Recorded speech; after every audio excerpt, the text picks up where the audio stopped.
Welcome to the Hardcat Core 99 series. In this episode, we'll be having a look at the searching and reporting functions of Hardcat. In Hardcat, we can search on pretty much any field on an asset, from the asset code, asset name, location structures, cost centers, suppliers, any date fields, preset information.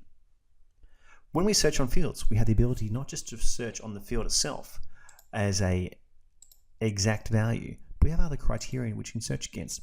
If it's a text-based field, equal to, not equal to, within the range, outside the range, or it contains type search.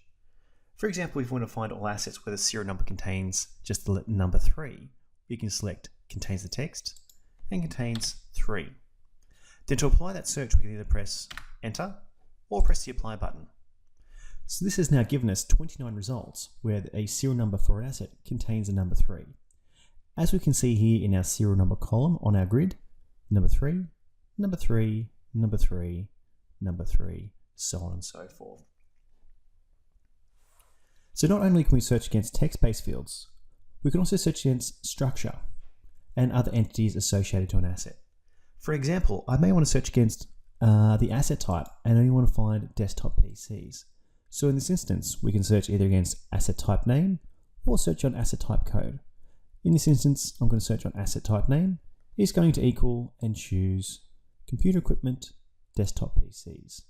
If I press OK to select that value, then press apply, that now will find all assets which are associated to the asset type of desktop PCs. And there are 24 of them.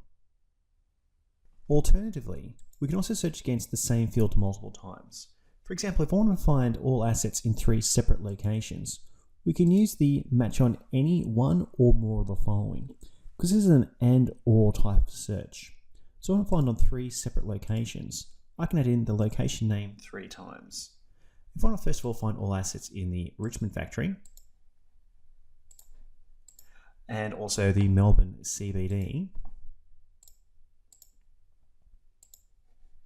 and finally, I want to find all assets in meeting room 212 in Brisbane.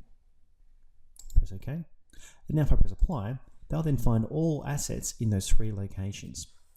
If we now click on the location name header in our grid, and that will then sort our information that we see in the grid by location name, as we can see, we can see assets in room 212 and Richmond factory. Now that we have our search result applied, we can now use these results to run reports, export data out to Excel, run charts, or affect the data based on a bulk update. If we want to export this data out to Excel, we choose Export, choose our desired export definition, and press the Run button. Alternatively, we could use the Grid Export button to export out the 26 results with the columns of data that we have selected in our grid to Excel.